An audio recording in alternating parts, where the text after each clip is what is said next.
लेकिन मैं एक जानकारी यहां पर दूं, 2021 में ये डिजिटल गोल्ड का मार्केट था 5,000 करोड़।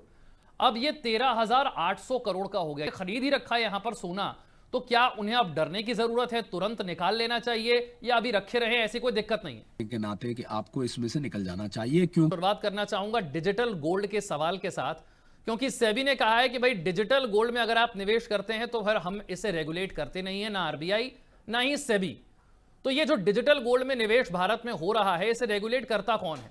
लोग पेटीएम पर जाकर सोना खरीदते हैं, फोन पे पर जाकर, गूगल पे पर जाकर, ऑनलाइन कई सारी वेबसाइट है, वहां पर वो सोना तो खरीद रहे हैं, लेकिन सेबी कह रहा है भैया इसमें हमारी कोई गारंटी नहीं है। बिल्कुल, डिजिटल गोल्ड अलग अलग लोगों ने मौके का फायदा उठाकर, कुछ बड़े ज्वेलर्स ने, छोटे ज्वेलर्स ने, मीडियम साइज ज्वेलर्स ने, कुछ और प्लेटफॉर्म्स ने, एक कहावत होती है बहती गंगा में हाथ धोना, तो उन्होंने मौके का फायदा उठा के लोगों क्यों गोल्ड इतना महंगा हो गया था कि 10 ग्राम 1,30,35 पहुंच गया था एक समय में, अभी भी 1,20,25 के बीच में घूम रहा है। तो आम आदमी की पहुंच के बाहर हो गया था। अब जिस व्यक्ति को 10,000 20,000 इन्वेस्ट करना है, 5,000 इन्वेस्ट करना है, ये छोड़िए 50,000 भी इन्वेस्ट करना है, तो आपको क्या बीच में 2 ग्राम 3 ग्राम 4 ग्राम उसमें गोल्ड आता है। तो 2 ग्राम 3 ग्राम 4 ग्राम तो शायद हाथ में लें तो आपको हाथ में हथेली पे ढूंढने में भी दिक्कत होगी कि कहाँ रखा हुआ है।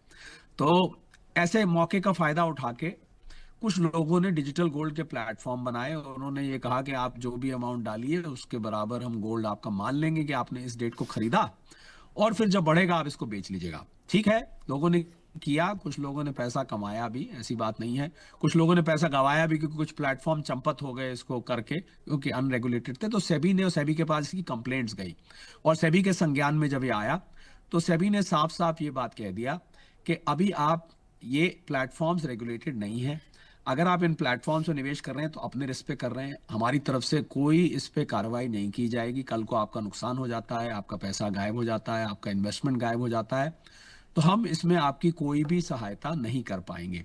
ये बात सेबी ने स्पष्ट रूप से कह दी है। और इसी बारे में लोगों ने अपनी अपनी प्रतिक्रिया दी कि भाई हमने इतना किया हुआ, तो सेबी ने कहा आप पैसा निकाल लीजिए। बेहतर है कि आप ईटीएफ्स में करिए जो कि रेगुलेटेड होते हैं, जो कि जिनका प्लेटफॉर्म जो है वो कंट्रोल्ड होता है, और जिन पर सेबी का हक भी चलता है। सेबी चाहे तो वहाँ नियम बना सकता है, सेबी चाहे तो आपका पैसा अगर डूब रहा है उसके खिलाफ। सबसे बड़ी बात विशाल इसमें देखने वाली बात यह है कि जो भी आप ईटीएफ में पैसा निवेश करते हैं उसके पीछे उस एसेट मैनेजमेंट कंपनी को बाकायदा उतना गोल्ड खरीद के रखना होता है, जबकि डिजिटल प्लेटफॉर्म में जरूरी नहीं है ये हो रहा है। मतलब हवा हवाई बात भी हो सकती है कि आपसे पैसा लिया आपने, 5 ग्राम खरीदा, 6 ग्राम खरीदा, 10 ग्राम खरीदा, 20 ग्राम खरीदा, पता नहीं उस प्लेटफॉर्म के पास उतना गोल्ड है भी कि नहीं। तो कल को अगर सब लोग वहां से गोल्ड निकालने को आ गए या गोल्ड लोगों ने मांगना शुरू किया, तो कैसे दे पाएंगे? क्योंकि मैं आपको यहां पर एक जरूरी जानकारी ये दे दूं कि ईटीएफ जब आप करते हैं तो उसके पीछे एएमसी उतना गोल्ड खरीद के रखती है। उसका अर्थ ये होता है कि कल को अगर आप उस पैसे की जगह अपना गोल्ड भी लेना चाहते हैं तो एक प्रक्रिया है जिसके द्वारा आप अपना गोल्ड भी वहां से विड्रॉ कर सकते हैं। परंतु डिजिटल प्लेटफॉर्म के पास अगर हवा हवाई बात हुई और ऐसा नहीं हो पाया, तो फिर तो आपका पैसा भी चला गया, ना आपके पास गोल्ड आया ना पैसा हुआ। इस सावधानी को ध्यान में रखते हुए सेबी ने लोगों को आगाह किया है कि आप ये काम से दूर रहें, और अगर कर रहे हैं तो आप अपने रिस्क पर इसको करें। लेकिन मैं एक जानकारी यहां पर दूं, 2021 में ये डिजिटल गोल्ड का मार्केट था 5,000 करोड़। अब ये 13,800 करोड़ का हो गया, यानी कि लोगों ने इस पर विश्वास बहुत जताया है, क्योंकि पेटीएम हो, चाहे गूगल पे हो, चाहे फोन पे हो, ये बड़ी कंपनियां हैं, आप रोज ट्रांजैक्शन के लिए इनका इस्तेमाल करते हैं। यानी कि सोने में इन्वेस्टमेंट के तौर पर देखा जाए तो ये ऑप्शन बहुत बढ़िया हो सकता है, अगर सेबी और आरबीआई चाहे कि हम इसे रेगुलेट करना चाहते हैं, क्योंकि एक आम निवेशक के लिए सहूलियत बहुत ज्यादा है। मैं 100 रुपए का चाहूं तो 100 रुपए का भी सोना इसमें खरीद सकता हूं, इसमें एसआईपी भी कर सकता हूं। यानी कि ये बहुत बढ़िया ऑप्शन है। लेकिन क्या लोग अब इससे पीछे हटेंगे? और अगर कुछ लोगों ने खरीद ही रखा है यहां पर सोना, तो क्या उन्हें अब डरने की जरूरत है? तुरंत निकाल लेना चाहिए या अभी रखे रहे? ऐसी कोई दिक्कत नहीं है। मैं तो विशाल यही सलाह दूंगा एक फाइनेंस एक्सपर्ट और इकोनॉमिस्ट होने के नाते कि आपको इसमें से निकल जाना चाहिए, क्योंकि जैसा मैंने कहा, जब तक सब कुछ ठीक चल रहा है, ठीक चल रहा है। मान लीजिए किसी कारण से गोल्ड की प्राइस थोड़ी सी करेक्शन आ जाती है, क्रैश कर जाती है, तो ऐसे में ये एक पॉन्जी स्कीम सी बन सकती है। यानी कि उसने, क्योंकि आपको अनरेगुलेटेड है, और मैं आपको बताऊं कि छोटा अमाउंट आप ईटीएफ में भी कर सकते हैं।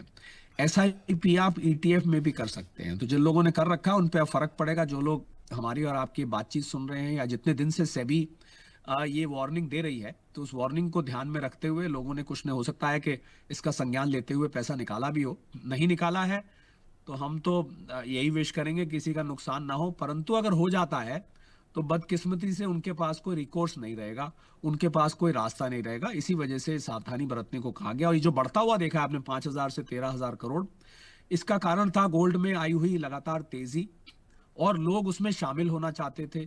असल में मैं आपको बताऊं कि ETF में निवेश करने का मतलब है आपको पहले एक डीमैट अकाउंट खुलवाना पड़ता हम्म। है। उसके लिए KYC होती है। उसके साथ आपको एक बैंक अकाउंट भी होता है जिसमें से पैसा निकल के जाता है, वगैरह वगैरह।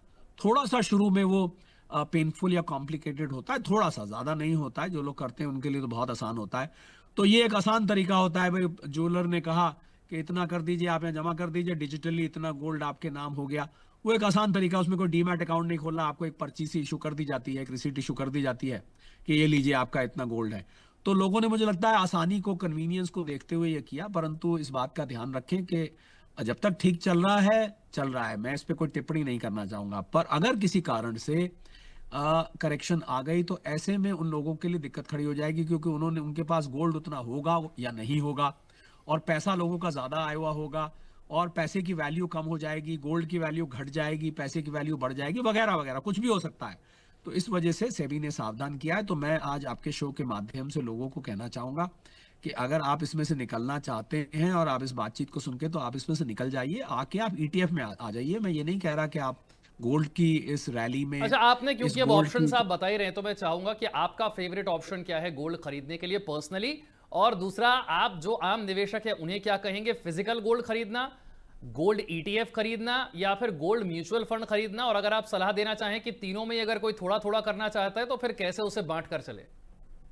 मुझे लगता है विशाल के सबसे अच्छा तरीका इस समय ETF है, क्योंकि ETF आपको एक सुरक्षित तरीका देता है। आपका डीमैट अकाउंट में जितने यूनिट्स आपने खरीदे हैं वो पड़े रहते हैं, और स्टॉक मार्केट में ट्रेड भी होते हैं, आप कभी भी उसको बेच भी सकते हैं। सेकेंडरी हम्म। मार्केट में जिसको हम बोलते हैं उसको बेच सकते हैं। तो नंबर 1 पे तो वो आता है।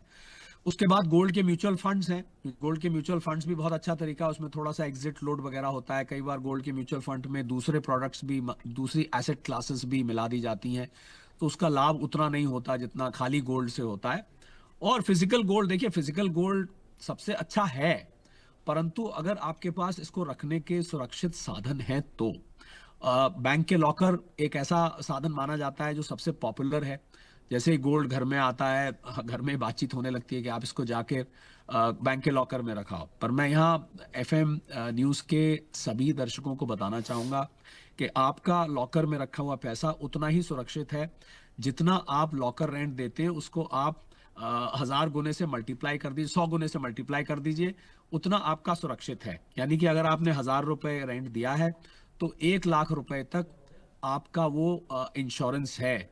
अगर कल को लॉकर टूट जाता है, कुछ चोरी हो जाती है, कोई भी घटना घट जाती है, तो बैंक आपको उससे ऊपर कॉम्पेंसेट नहीं कर पाएगा। 2,000 रेंट है तो 2,00,000 तक, 3,000 रेंट है तो 3,00,000 तक।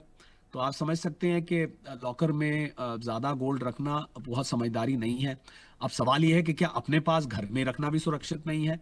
घर में रखना भी उतना ही। तो इसीलिए मैंने कहा अगर आपके पास रखने के साधन उपलब्ध हैं तब तो आप हार्ड फॉर्म में लीजिए।